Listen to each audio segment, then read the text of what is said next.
अध्यक्ष महाराज, अत्यंत महत्त्वाचा पॉइंट ऑफ इन्फॉर्मेशन मांडतोय अध्यक्ष महाराज। परभणीच्या जिल्हा क्रीडा अधिकारी कविता नावंदे या मॅडम दिवसा ढवळ्या सगळ्यांना पैसे मागतायत। परभणीमध्ये स्वामी समर्थ संस्थेच्या वतीनं महोत्सव आयोजित करण्यात आला। अध्यक्ष महाराज, त्यांना सुद्धा त्यांनी पैसे मागितले। अध्यक्ष महाराज, तिथं बिल काढायचं असेल 1 लाखाचं तर 50,000 पैसे मागतात, 50,000 रुपये। आता त्यांचे व्हायरल क्लिप 50,000 रुपये, त्यांची क्लिप सुद्धा व्हायरल झालेली। अध्यक्ष महाराज, मी आपल्याला देतो आणि तरी सुद्धा त्यांच्यावर कसल्याच प्रकारची कारवाई होत नाही।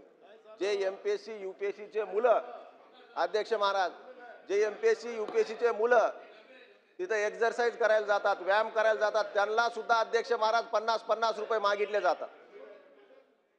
मग इथं आपण संविधानावर 75 वर्ष पूर्ण झाली म्हणून चर्चा करतोय आणि हे अधिकारी जर असे दिवसा ढवळ्या लूटमार करत असतील तर यांना या सभागृहानं चांगल्या प्रकारचा मेसेज गेला पाहिजे।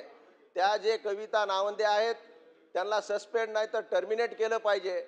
उच्चस्तरीय चौकशी लावली पाहिजे, जेणेकरून इतर अधिकाऱ्यावर सुद्धा एक वचक या सभागृहाचा निर्माण होईल।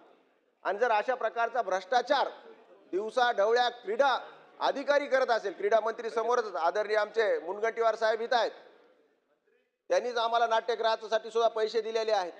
आणि अशा वेळेस तिथं आपलं सरकार म्हणतंय की आम्ही अत्यंत पारदर्शक कारभार करू, कसल्या प्रकारचा भ्रष्टाचार खपून घेणार नाही। आणि जर दिवसा ढवळ्या अशा प्रकारचे पैसे 50-50 रुपये जर यूपीएससी एमपीएससीच्या मुलाला मागत असतील तर याच्यापेक्षा लाजिरवाणी गोष्ट दुसरी कोणची नाही।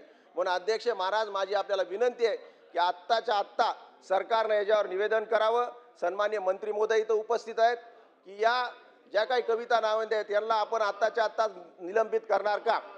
नोंद घ्यावी।